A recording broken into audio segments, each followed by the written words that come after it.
Hi friends, tonight we are stepping back into the Middle Ages, a time when survival through winter was never promised. Before we begin, if you enjoy these calm journeys through history, I would love it if you subscribed. It helps this channel grow, and it lets me know you're enjoying these quiet explorations into the past. Now, let us settle in together.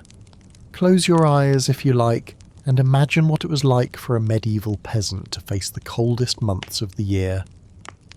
The wind pressed against the fields, carrying with it a chill that sank into bone and marrow. For the medieval peasant, winter was not simply a season, it was a rival one that arrived with cruel predictability every year. Each frostbitten dawn was a reminder that survival was uncertain.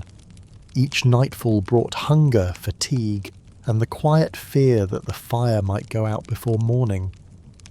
Preparation for winter began months earlier. Families worked through autumn with urgency, storing grain, salting small cuts of meat, drying beans and peas, and collecting herbs. Yet no matter how carefully they planned, doubt always remained. Would it be enough? Once the last cart of harvest was brought into the barn and the first frost hardened the earth, the family's fate was sealed. Whatever they had managed to store would need to last until spring. Inside the cottages, comfort was scarce. Walls of wattle and daub cracked easily, and icy draughts slipped through. Snow sometimes drifted in from the thatch above. The floor was hardened earth, frozen solid by January. Straw was scattered across the ground, but it softened little. Smoke from the hearth clung to the air, heavy and choking, stinging the eyes and throats. Children coughed through the long nights, their small bodies huddled close to their parents for warmth. The fire was everything. It was warmth, it was cooking, it was survival, yet wood was scarce. Villagers gathered fallen branches when they could, careful not to cut from the Lord's forests, where punishment could follow. In the hardest years, families burned peat, reeds, or dried dung. The hearth rarely blazed. More often it smouldered weakly, its glow carefully guarded through the night. To wake and find it cold was a calamity. Someone would have to stumble into the darkness, frost crusting their hair, to beg a burning ember from a neighbour. Such moments could mean the difference between life and death in a medieval winter. Shoes, if they had them, were stiff leather, cracked and frozen. At night, families pressed together on straw pallets, wrapping themselves in coarse blankets or animal skins. Privacy was abandoned. Survival required closeness. Animals too were brought inside, their warmth mingling with the damp and smoke of the home. The rhythm of each day was slow, yet it demanded constant effort. At dawn, the fire was stirred back to life. Bread from the day before was softened in ale or broth, and children chewed crusts with quiet hunger. Parents measured the food remaining, calculating carefully, knowing that each meal meant one less to come. Work never ceased, even when the fields were bare. Men trudged through the snow to gather brush or repair tools. Women spun wool with frozen fingers, patched clothing, and tended to infants who trembled in the cold. Children carried water, breaking ice from buckets with their hands. Survival was not rest. It was labour every day, pressed against the bitter force of winter. By midwinter, hardship grew sharper. Food stores shrank. Porridge thinned. Bread grew smaller. Some families mixed acorns or chestnuts into flour to stretch it further. In famine years, when harvests had failed, meals were made of whatever could be found, weeds, roots, even bark stripped from trees. Parents often gave their portions to their children, their own strength fading. In the worst of winters, whole villages weakened together and graves filled quickly. The elderly felt the cold most deeply, their joints aching, their energy fading. Children, fragile and malnourished, succumbed to sickness. A cough that lingered through the season could carry a child away.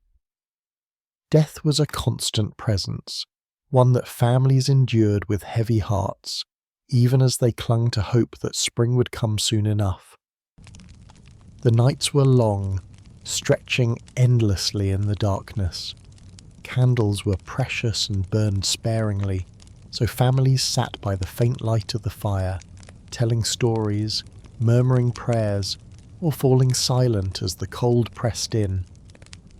Outside, the village lay quiet under snow, broken only by the howl of wolves or the groan of trees in the wind. To leave the cottage was to risk one's life. The weight of winter was not only physical, it was also mental. Hunger, monotony, and unbroken darkness weighed heavily on the spirit. Some endured with patience, finding strength in community or faith. Others faltered, their despair whispered about by neighbours. Winter tested not just the body, but the mind as well. And yet even here, there were small moments of warmth. Families gathered together, sharing what little they had. Songs were sung to distract from hunger. Children played simple games, and for a short while the harshness of winter was forgotten. These small comforts mattered, for they gave peasants the strength to continue when all else pressed against them. For those who were slightly better off, with a larger hearth, more food or sturdier clothing, the winter was still difficult but survivable. For the poorest, each day was uncertain. The first snow marked the beginning of hardship, the solstice the depth of it, and the first thaw the fragile promise that life might continue. To be a medieval peasant in winter was to live entirely at the mercy of the season. Each breath turned to frost in the air, each step was heavy with endurance, and each night was a struggle for warmth. And yet year after year, generation after generation they endured, not because life was easy, but because there was no other choice. The Great Famine of 1315 to 1317. In the year 1315, people across Europe faced a winter unlike any in living memory. The rains began in spring and did not stop. They fell through summer, soaking the soil, drowning the crops, and leaving fields sodden and bare. By autumn, harvests failed across wide regions. When winter arrived, it fell upon a population already weakened by hunger. The Great Famine, as it came to be remembered, stretched from 1315 to 1317. It was not a single blow, but a slow and grinding calamity. It revealed how fragile medieval life truly was. Communities that already lived with no margin for error slipped into deeper desperation with each passing season. Rain rotted the grain in the fields. Roads dissolved into mud, making it nearly impossible to transport what little food could be gathered. Seed that should have been saved for planting was eaten out of necessity. Hope for the next year faded with every meal. Livestock perished in flooded pastures. Disease spread easily among animals that stood ankle-deep in water. Herds that had taken years to build vanished in months, and the careful chain of survival was broken. As the famine deepened, food prices soared. A loaf of bread that once cost a few pennies doubled, then tripled. For peasants who had almost nothing to begin with, this meant starvation. Families stretched thin broths over several days. Children went to bed hungry, parents gave up their portions in the hope their sons and daughters might survive. Such sacrifices often bought only a little time. Chroniclers recorded details that still chill us. A monk at St. Albans wrote that people ate cats and dogs. Others noted bark stripped from trees, boiled into soups that offered almost no nourishment. Horses were slaughtered in villages where they were essential for ploughing. Whispers spread of even darker measures. Some accounts spoke of cannibalism in the hardest-hit corners of Europe. To those who wrote these words, such stories were almost unthinkable, yet they show how close to the edge society had been pushed. The famine did not strike evenly. Towns with trade connections or lords with deeper reserves managed better. In castles and monasteries, cellars and barns held food that could be rationed. In the countryside, where peasants lived hand-to-mouth, winter was merciless. Families disappeared from the records. Empty cottages and abandoned strips of field marked their absence. Some villages never recovered. Hunger frayed the social fabric. Theft rose in towns and in the countryside. Courts recorded desperate people caught stealing bread, chickens, or seed. Begging became common. Peasants walked miles to monasteries pleading for scraps of bread or a flagon of ale. Banditry grew along the roads as starving men risked everything for a single cart of food. Communities did what they could, yet even charity had limits when stores ran low. Disease followed hunger. Weakened bodies succumbed to illnesses that might otherwise have been survivable. Dysentery, pneumonia and fevers moved through households already short of strength. In some places, as many as 1 in 10 people died. This was not a sudden catastrophe like a raid or a fire. It was a slow attrition that ground through villages month after month. The famine shaped memory. Children who survived never forgot the ache in their bellies or the sight of neighbours collapsing in muddy fields. For many, the famine became a warning carried into adulthood. Life balanced on the thinnest of margins. Some turned more deeply to faith, praying that God would spare them such suffering again. Others grew bitter, questioning how such misery could exist in a Christian world. By 1318, when the rains finally eased, Europe was scarred. Villages had fewer mouths to feed, yet also fewer hands to work the land. Recovery was slow. Farms lay abandoned. Weeds crept over unused strips. Livestock herds had to be rebuilt, one calf or lamb at a time. Hunger had thinned communities. Caution and dread remained in its place. The famine exposed the divide between rich and poor. Nobles suffered, but they had reserves and access to trade. Their hardships were real, yet smaller. Monasteries were not spared, yet many became centres of charity, distributing what they could from their stores. For the peasant, there was no safety net. Survival depended on what a family could grow, barter, or beg. And for many, it was not enough. The winters of those years were unforgettable. Snow lay heavy on fields that yielded no grain. Smoke thinned from chimneys as fuel ran short. Church bells tolled for the dead again and again, while the living trudged on, weaker with each passing month. The famine was not a storm to be weathered.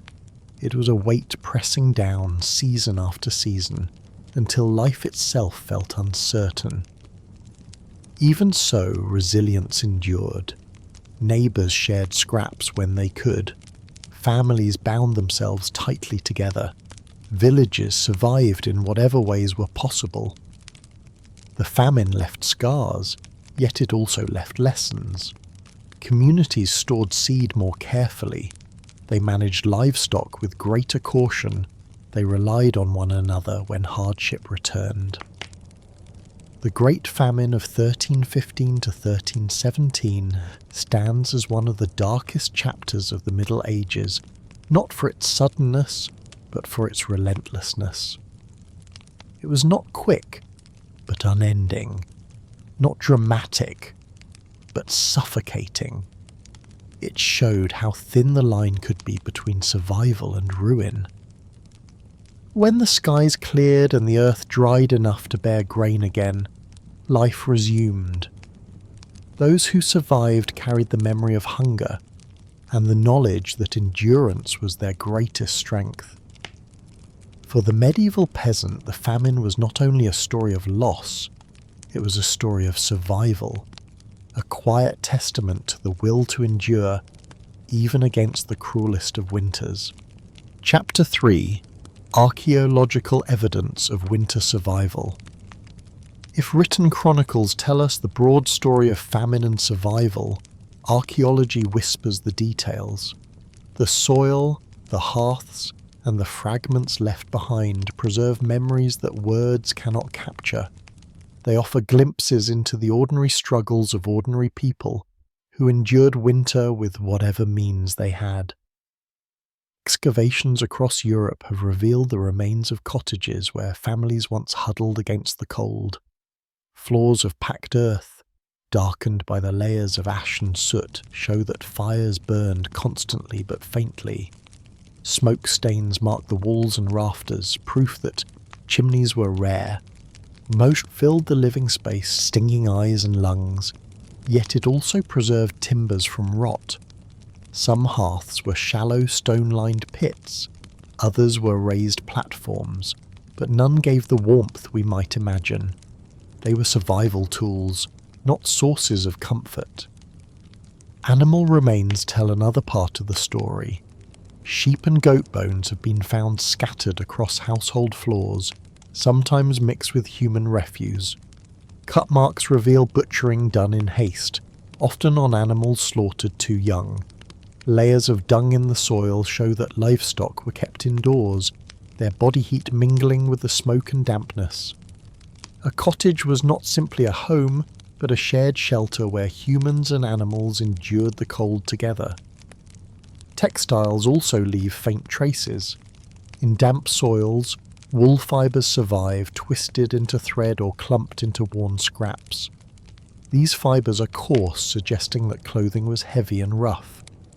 Bone needles and iron awls found in cottages show that repair was constant. A tunic might be patched dozens of times before it was finally discarded, if it ever was. Some burials even contain clothing that had been repeatedly mended, stitches layered upon stitches. Clothing was not a matter of fashion, but of survival. Food remains are even more telling. Charred grains uncovered in pits and jars often show signs of fungal growth. Barley, oats, and rye, shrunken and blackened, speak of harvests gathered too wet and stored too damp. Yet they were eaten despite the risks, for there was no choice. In desperate years, acorn shells and chestnut fragments appear in grinding stones, evidence of bread dredged with whatever could be gathered from forests. Fish bones, sometimes from freshwater species, appear in inland villages, showing that streams and rivers were scoured when fields yielded little. Even nettles and other wild plants appear in the record, boiled into thin soups, perhaps offering more comfort than nourishment. Skeletal remains put a human face to this struggle. In many peasant cemeteries, bones show signs of arrested growth, malnutrition, and disease. Children's skeletons often reveal rickets, scurvy, or iron deficiency. Adults display worn joints, curved spines, and teeth ground down by bread laced with grit from millstones. Winter graves frequently cluster around infants and the elderly, the most vulnerable to hunger and cold. Teeth often bear faint lines known as enamel hypoplasia, silent markers of childhood winters when food was scarce and growth paused. Yet not all finds speak only of suffering. Scattered near hearths and floors are tokens of human spirit. Wooden toys carved into horses, dolls and whistles remind us that children still played even as hunger gnawed. Simple board games scratched into the tiles suggest that families sought distraction during long nights. Clay figurines, sometimes shaped like saints or animals, may have been used in ritual or prayer, hints of faith woven into the fabric of survival. Religion itself left traces. Crosses carved into doorframes, charms hidden under thresholds, and pilgrim badges tucked into corners show how peasants sought spiritual protection when the cold seemed overwhelming. Faith was as much a tool of survival as firewood or food. It gave meaning to hardship and hope that spring would return. The wider landscape also holds memory. Pollen samples reveal sudden drops in tree cover during famine years, a sign that forests were stripped for firewood. Peat bogs show trenches cut deep where turf was lifted for burning when wood ran out. Ancient stumps still carry the scars of desperate chopping. The land itself remembers these winters, its wounds still visible centuries later. Storage pits tell stories of their own. Many were poorly sealed, their contents ruined by dampness. Yet inside, archaeologists find beans, peas and grains, sometimes sprouted, sometimes charred. These fragments remind us that survival depended not only on what could be harvested, but on whether it could be preserved through months when fields yielded nothing. At times, evidence of communal effort emerges. Large ovens in village centres suggest that bread was baked collectively, perhaps through lordly distributions or church charity. Wells lined with stone sometimes hold offerings, coins or tokens dropped into the water, perhaps prayers for survival during a hard season. These fragments hint that peasants did not endure entirely alone, but as communities bound together by shared hardship. The picture that emerges is complex. It is not only one of despair, but of resilience, adaptation and persistence.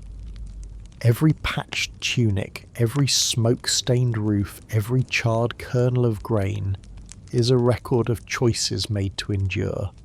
Families rationed carefully, repaired endlessly, and prayed constantly. They shared scraps, kept fires smouldering and buried their dead with dignity, even when hunger threatened to overwhelm them. Archaeology shows that medieval winters were not defined only by the absence of food, but by the presence of countless small acts of survival. It is a history not of kings or wars, but of ordinary people who endured with quiet determination. Their lives were fragile, yet they persisted. Their struggles were immense, yet they found ways to push through. Through these fragments, bones, fibres, seeds and soot, their story survives. It is a story not just of suffering, but of endurance told in the very soil beneath our feet. Year after year, winter after winter, they endured, not because it was easy, but because there was no other choice. Segment 4. Winter in the world of lords and the elite. While peasants huddled in smoky cottages, their fires small and their food stretched thin, life for the wealthy looked very different. Winter was still harsh, but for nobles, clergy and prosperous townsfolk, it could also be a season of feasting, entertainment and display. The contrast between the manor hall and the peasant's hut was stark. Two worlds divided by wealth, yet bound together by the same season. In a lord's great hall, the hearth was vast, sometimes large enough for a man to stand inside. Oak logs blazed, their heat filling the chamber and pushing back the chill. Servants worked in shifts to keep the fires stoked day and night, ensuring that the lord's family and guests never felt the cold that crept through stone walls. Smoke rose through tall chimneys, carried away rather than choking the room. Above the hearth, spits turned slowly with roasting venison, pork or geese, basted by hand as fat sizzled into the flames. The smell of roasting meat hung thick in the air, a smell that peasants living on boiled roots and dark bread could scarcely imagine. Food was not only abundant but symbolic. Nobles ate white bread made from the finest wheat, while peasants gnawed coarse loaves of rye or barley. Nobles' tables groaned with butter, cheese, spiced pies, and preserved meats. Exotic spices, cinnamon, cloves, nutmeg, and pepper were brought from distant lands at enormous cost, yet used generously in elite kitchens. Wine flowed from French vineyards, and strong ale brewed in summer cellars was poured freely. For peasants, ale was thin, weak, and often consumed as necessity. For nobles, wine and spiced drink were luxuries of comfort and prestige. Clothing too reflected status. Nobles wrapped themselves in cloaks lined with fur, ermine for kings, fox and sable for lords, even lamb's wool for those of lesser rank. Their garments were brightly dyed, scarlet, indigo and emerald, colours so costly that they served as badges of wealth. Servants were ready with warm boots and cloaks whenever their masters ventured out. While peasants patched rough wool again and again, nobles ordered new garments to be tailored for winter seasons, their wardrobes signalling both warmth and superiority. Entertainment filled the long winter nights. Feasting was often accompanied by minstrels, troubadours, and jesters. Songs of love and war echoed in rafters while nobles played at chess, backgammon, and dice. Courtly poetry was recited, knights told tales of crusades, and ladies engaged in the rituals of courtly love. Exchanges of poems, favours, and flirtations that passed the hours in warmth. While peasants laboured to gather wood and mend clothing, nobles celebrated the season as a time of leisure and display. Hunting, though less necessary, continued. Lords rode out in furs and boots to chase deer, boar or hawks after winter game. These hunts were not for survival, but for sport and ritual. The return of the lord with a kill was a display of mastery over both nature and man. The meat of such hunts was paraded into the hall and consumed with fanfare, while peasants watched from a distance, hungry but excluded. Winter also brought festivals. Christmas was the crown of the season, celebrated with great splendour among the wealthy. Yule logs blazed for nights on end. Halls were decorated with holly and ivy. Carols were sung by candlelight. The poorest villagers might receive a crust of bread or a cup of ale from the manor gate, but inside the hall, nobles feasted for 12 nights, with pageants, music and games. 12th night marked the season's close when gifts were exchanged and masques performed. The clergy too lived differently. Monasteries were cold, their chapels unheated, yet monks ate better than most peasants. Bread, cheese, dried fish and ale were carefully stored in barns and granaries, rationed out with discipline. Monks rose in the darker hours for prayer, yet they returned to cloisters where the rhythm of food and community life offered security that peasants lacked. Monasteries also became centres of charity. Peasants might line up for alms or bread, even as monks themselves lived modestly but securely. For the wealthy, winter was also a time of politics. While roads were muddy or snowbound, letters still travelled, carried by couriers between castles and courts. Alliances were forged at feasts, marriages arranged by firelight, disputes settled in chambers lit by candles. Winter slowed farming, but it did not slow intrigue. If anything, the enforced closeness of noble households gave time for negotiations and rivalries to play out. Medicine, crude though it was more accessible to nobles. physicians trained at universities visited elite households, prescribing syrups of honey and vinegar or spiced remedies that brought comfort, if not cure. Bloodletting and herbal mixtures were tried. Exotic ingredients like saffron or sugar appeared in the elite sick room. For peasants, healing came from wise women with herbs gathered in hedgerows, remedies born of tradition but lacking the status of formal medicine. Archaeology underscores the differences. In elite sites, layers of animal bones, swan, venison, pheasant, show diets rich in meat. Fragments of fine pottery and glass reveal refinement unknown in peasant homes. Imported goods, silk threads, enamelware, ornate jewellery appear in burials. The elite live not just in greater comfort, but with constant reminders of their place above others. Still, winter tested even the wealthy. Castles were draughty, halls cold at the edges, and stores could run low in famine years. Nobles had more to lose, for they carried the burden of households, servants, and soldiers who expected food and wages. If crops failed utterly, even great lords could face unrest. Wealth cushioned hardship, but it did not erase it. The relationship between rich and poor was sharpened by the season. Peasants owed labour and rent. Nobles owed protection and sometimes charity. Winter sharpened dependence on both sides. A feast in the great hall was supplied by the toil of villages. A loaf given at a church door might mean survival for a hungry child.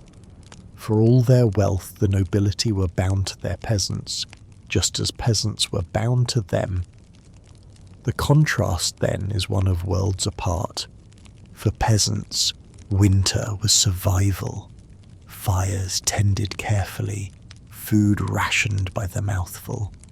For nobles, winter was spectacle. Roaring fires, abundant tables, and games that passed the long nights. Yet both waited for the thaw.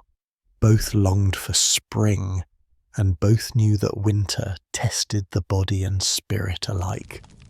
Segment 5. Folklore and Superstitions of Winter. For peasants in the Middle Ages, survival was not measured only in food, warmth, and labour. It was also bound up in stories, beliefs, and superstitions. Winter was a season not only of hardship but of mystery. The long nights and endless darkness gave rise to tales whispered by the fire, warnings passed down through generations, and rituals meant to protect families from dangers both real and imagined. Wolves were among the most feared presences of winter. Their howls carried across the frozen countryside, and for people living on the edge of survival, a wolf was more than an animal. It was an omen. Wolves raiding flocks or circling villages were seen as signs of bad fortune. Some stories warned of werewolves, humans cursed to take on the shape of wolves under the cold moonlight. Travellers were cautioned not to walk alone at night, lest they fall victim to beasts both natural and supernatural. Spirits were also believed to wander more freely in the long nights. In many villages, it was thought that the boundary between the living and the dead grew thin in midwinter. The restless dead might roam, looking for warmth or revenge. Families placed protective charms near doors and windows. Small crosses, sprigs of holly, or carved symbols warded off spirits and ensured that no unwelcome guest crossed the threshold. Fire itself carried a symbolic power. Hearth fires were never allowed to go out during the coldest weeks, for a dead fire was believed to invite misfortune. Ashes were sometimes sprinkled at doorways to guard against evil. Children were warned not to play with embers, for to waste fire was to tempt hunger and frost. The great Yule log, burn during Christmas festivities carried its own weight in symbolism, a piece of wood so large it might last for 12 nights, ensuring that the house was protected from evil until the days began to lengthen again. Weather was also read as a sign. A red sky at sunset might mean storms to come. A sudden thaw was sometimes feared as a trick of the devil. The solstice, the longest night of the year, was watched with particular attention. Some believed that animals could speak at midnight on Christmas Eve, offering blessings or warnings. Others believed that at this moment prayers carried special power, able to reach God more quickly through the frozen silence of the world. Superstitions also touched food. Bread baked unevenly in winter ovens could be seen as a bad omen. Cracks in loaves were said to predict illness in the household. Sharing food on certain nights was believed to bring luck, while hoarding might draw curses. In times of famine, such beliefs gave meaning to scarcity, turning hunger into a story of fate, luck, or divine will. Rituals of protection were woven into daily life. Some families placed iron tools, such as knives or nails, near their beds to ward off evil spirits. Others hung herbs above doors, believing that rosemary or sage would drive away sickness in the cold months. Bells were rung at churches and sometimes in villages, not only to mark the hours, but to chase away demons lurking in the night. The cycle of saints' days also intertwined with superstition. St. Lucy's Day, close to the solstice, was seen as a turning point in the darkness. Stories told that Lucy, her name meaning light, protected households from evil during the longest nights. Candlelight processions became part of her feast, a reminder that even in the depths of winter, light endured. Similarly, the feast of St. Nicholas in early December was filled with folk customs, some of them warnings for children to behave, lest darker figures accompany him with punishments. In some regions, darker spirits of winter were feared. Tales of wild hunts, ghostly riders sweeping across the sky, carried warnings of disaster.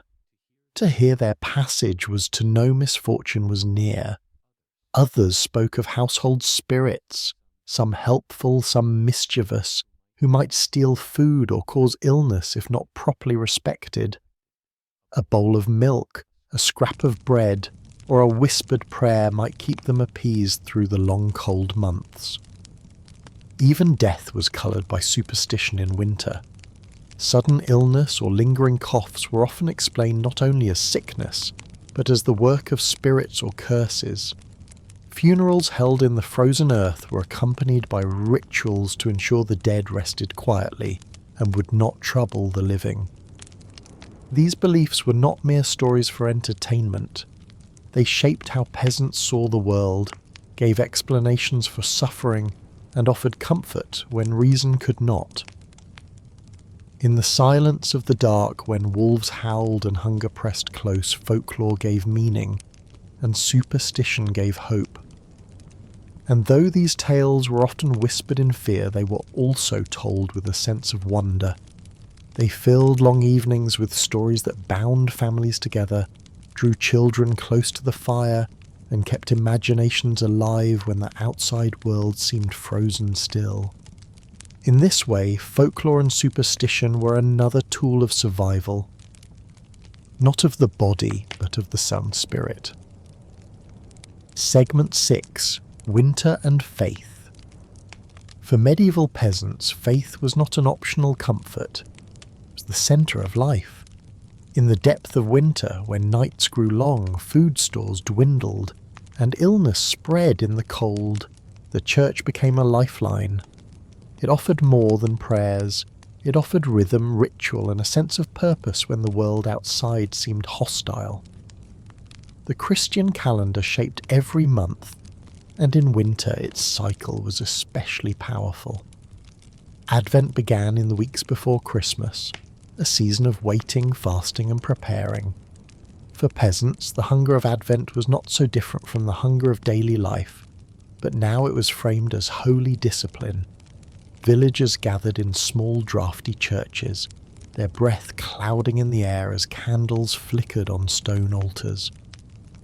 Hymns carried hope that light would return, that Christ's birth would soon banish the darkness. Christmas itself was the crown of the winter season. Even the poorest peasants joined in the celebration, though their feasts were simple compared to the lavish tables of lords. The midnight mass was solemn, filled with song and incense, a rare brightness in the frozen dark. Afterward, families shared what they had, a special loaf of bread, a bit of meat saved for the holy day, or ale brewed stronger than usual. For a few days, hunger and cold gave way to joy, laughter, and a reminder that the community endured together. The 12 days of Christmas extended the celebration. Each day carried traditions, blessing homes with chalk crosses, sprinkling holy water at doorways, and sharing food with neighbours. In some regions, parish priests travelled from house to house, offering blessings in exchange for offerings of grain or coin. For peasants, these visits gave reassurance that their homes were under divine protection until spring's return. Epiphany marked the close of this holy season. Pleasant pageants told the story of the Magi, while children received small tokens or sweets. Even in the poorest huts, a crust of bread given in honour of the day felt like a gift touched by the sacred. Other feast days punctuated winter's monotony. St. Martin's Day in November marked the slaughter of animals when meat was salted and stored. Candlemas in early February was a festival of light, celebrating the presentation of Christ at the temple. Candles were blessed in churches, and families carried them home to place on hearths and in windows. These lights symbolised both protection and hope, pushing back the fear of the long night. Fasting also shaped the season. During Lent, peasants abstained from meat, dairy and eggs. For many this was little different from what hunger already imposed, yet the fast gave meaning to emptiness, tying suffering to the sacrifice of Christ. Even thin soups and crusts became sacred offerings. To endure hunger patiently was to share in a divine mystery. Faith also gave meaning to sickness and death. Winter coughs, fevers and sudden illnesses were not understood in modern terms. They were trials of the soul. Families prayed to saints for healing, lit candles before images of Mary and sought blessings from priests. If death came, the church offered the comfort of burial in consecrated ground, prayers for the soul and the promise of eternal life. In this way, even grief was framed within hope. Relics and miracle stories spread through villages in the cold months. Travellers carried tales of saints who cured frostbite, multiplied loaves or protected villages from wolves.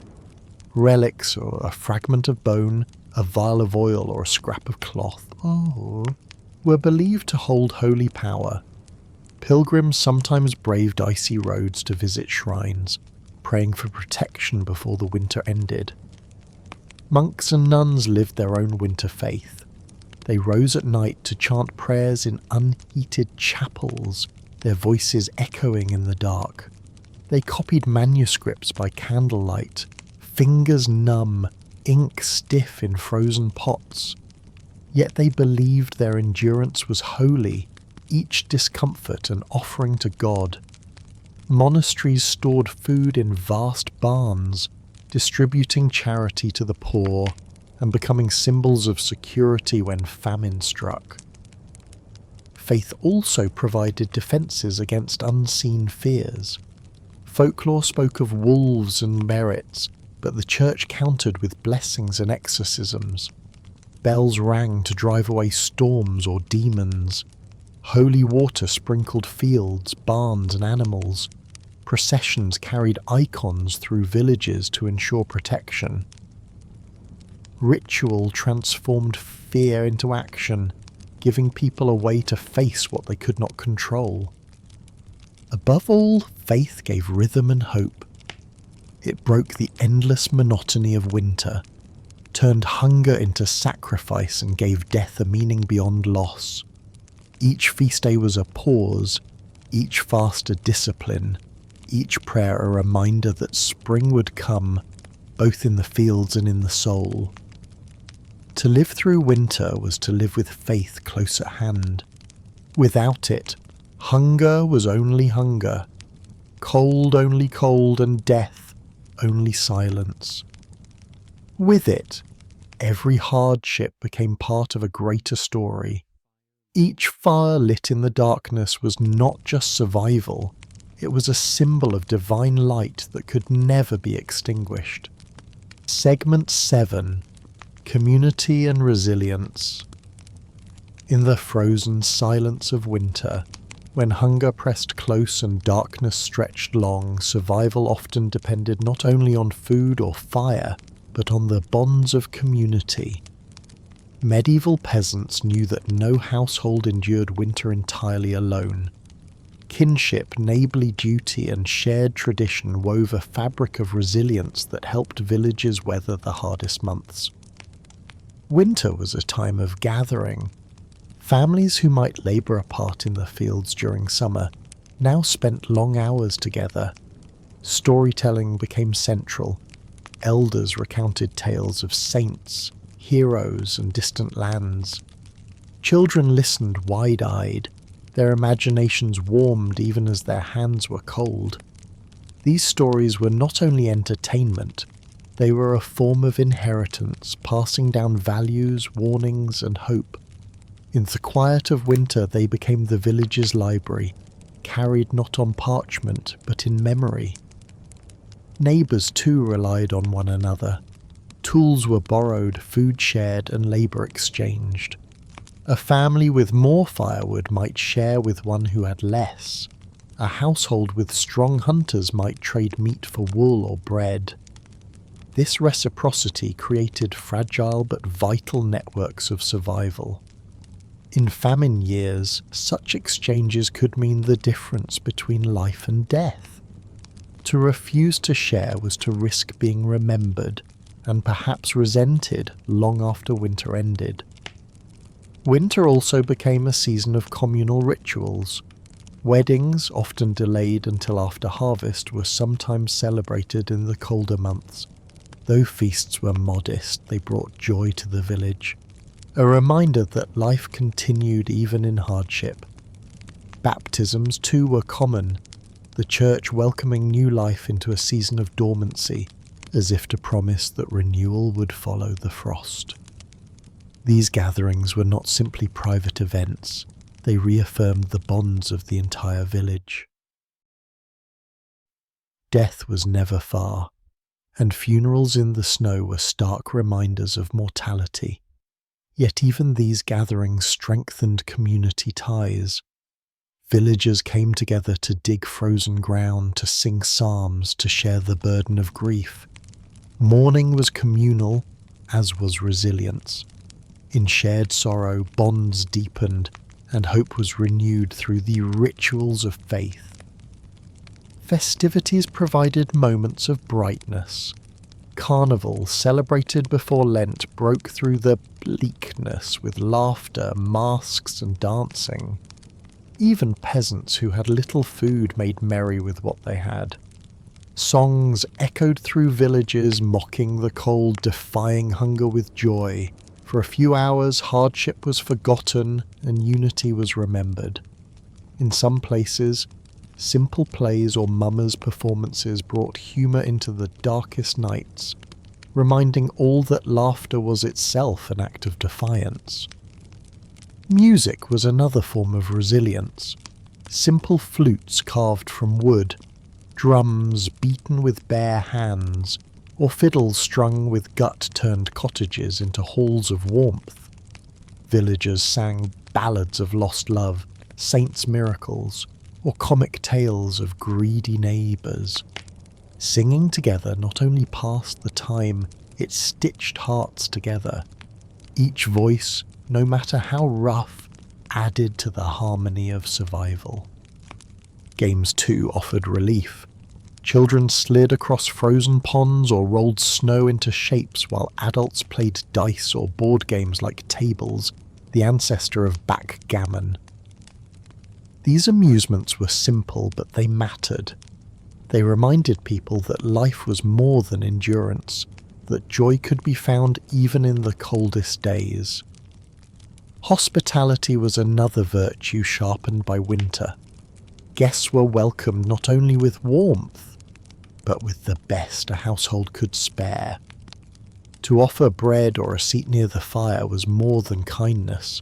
It was protection against the suspicion that miserliness might bring misfortune. In many villages, the saying went that generosity in winter would be repaid in summer. To close the door on a neighbour in need was to risk both spiritual and social punishment. Archaeological finds confirm this communal spirit. In some villages, shared ovens were built, their great stones retaining heat long into the night.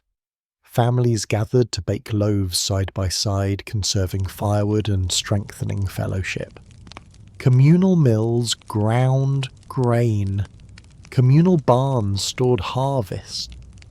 And communal fields lay fallow or planted together according to custom.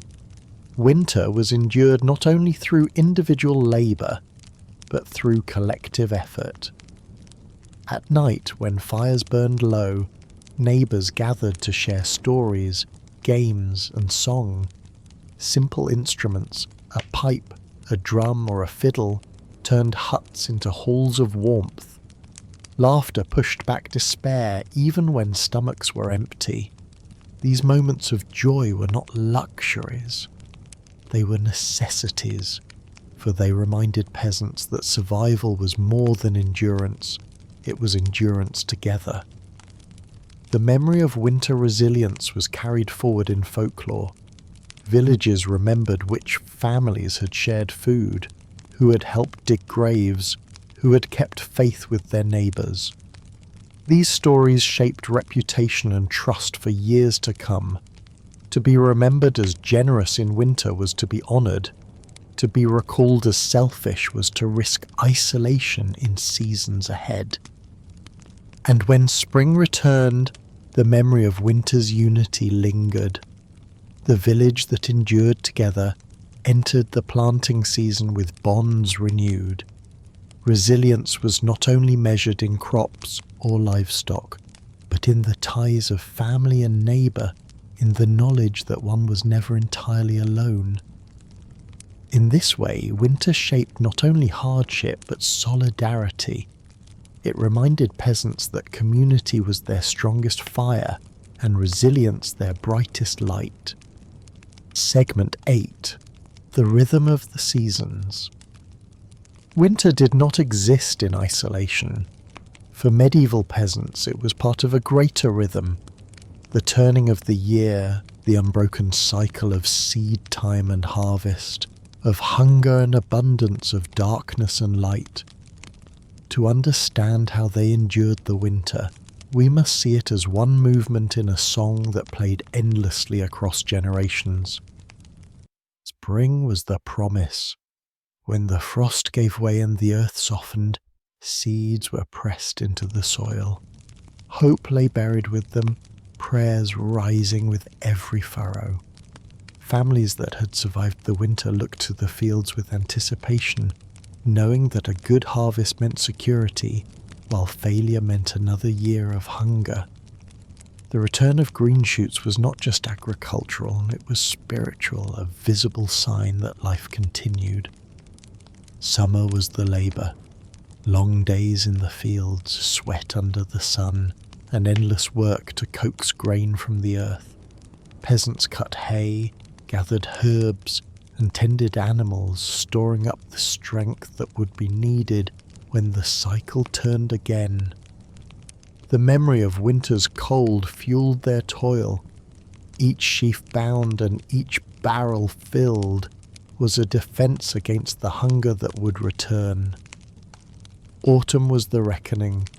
Crops were gathered, stored in barns and pits, measured against the mouths that must be fed. Grain was threshed, animals slaughtered, and firewood stacked. Families calculated carefully, knowing that once the last harvest was done, the next great challenge little lay ahead. Autumn was a season of gratitude, but also of anxiety.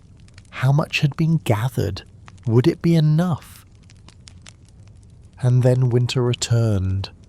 The fields lay silent, the earth hard, the trees bare. Work shifted from fields to hearths, from sowing and harvesting to repairing, rationing and surviving. Winter was the price of the cycle, the test that measured whether the labour of summer and autumn had been enough. This rhythm shaped more than the land. It shaped people's hearts and minds. Children grew up understanding the cycle not as a choice, but as the natural order of life.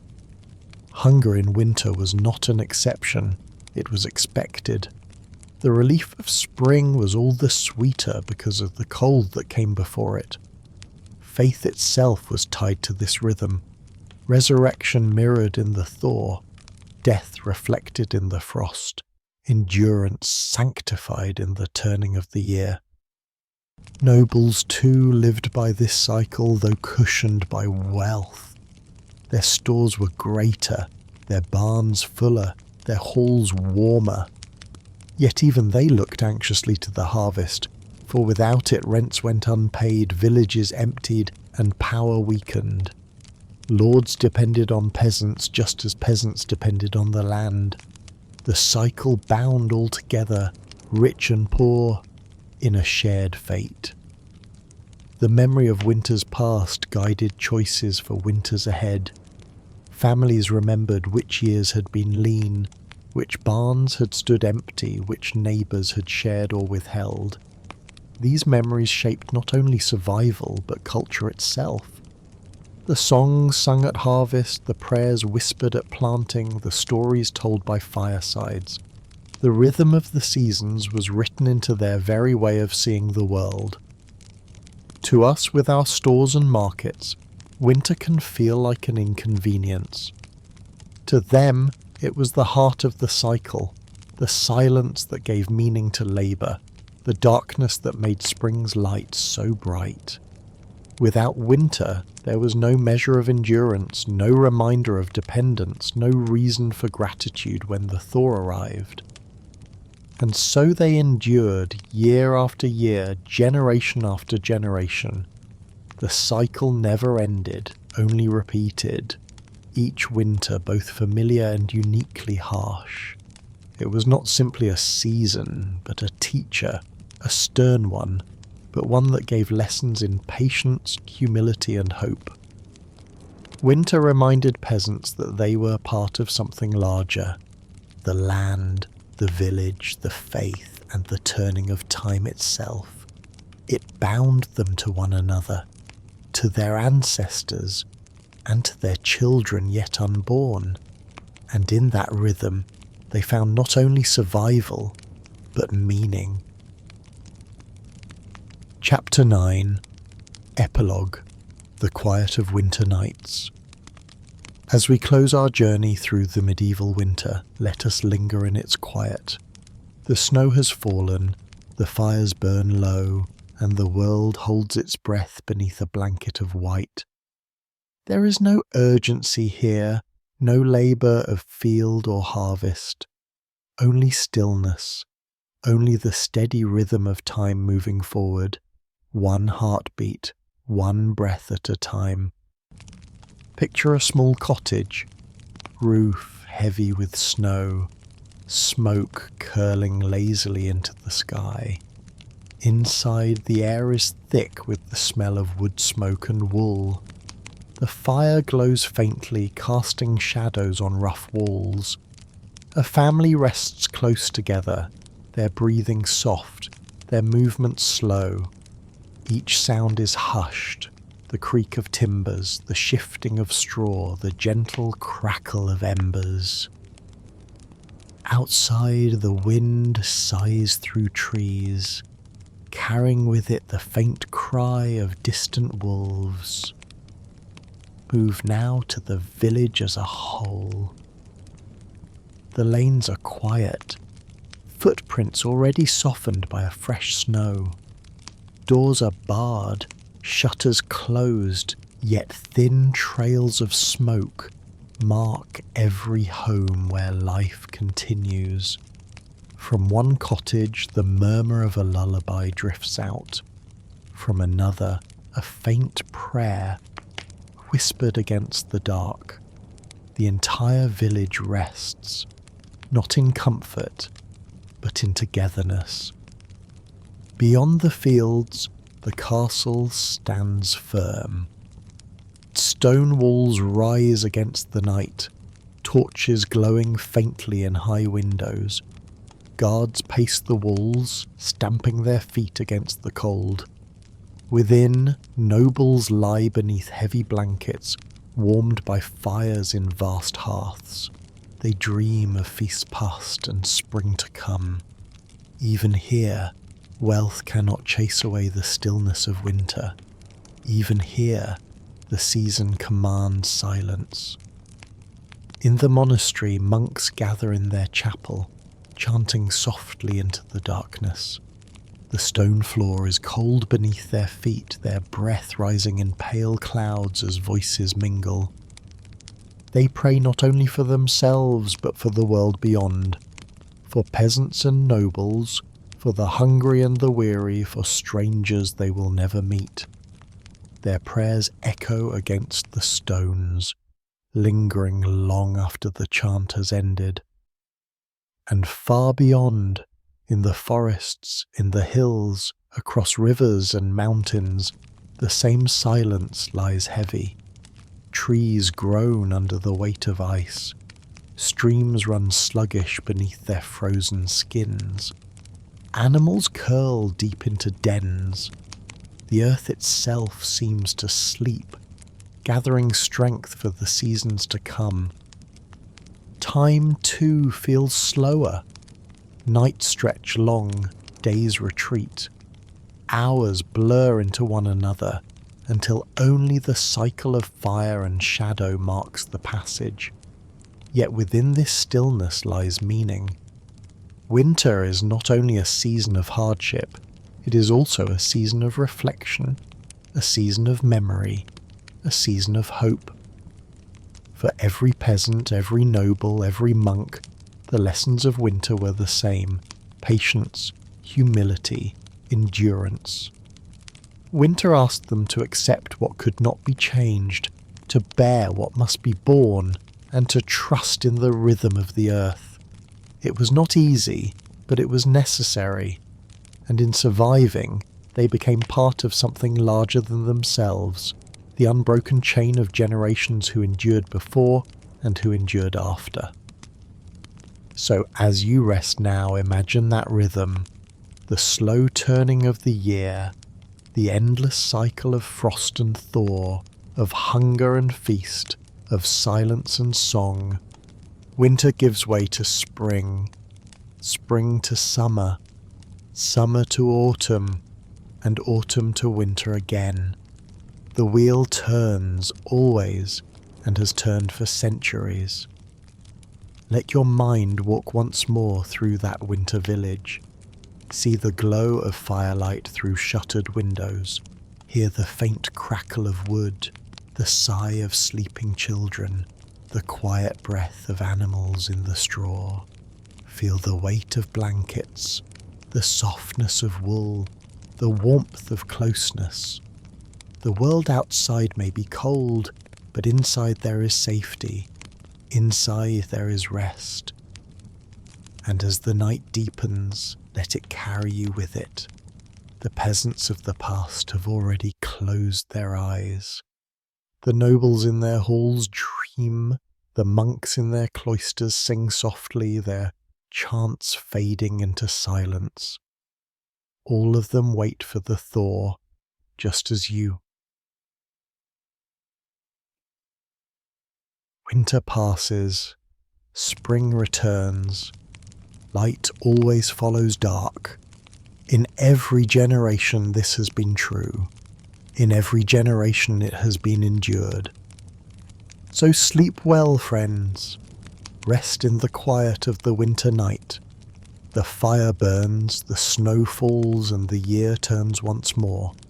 The coldest nights pass, and the light always returns.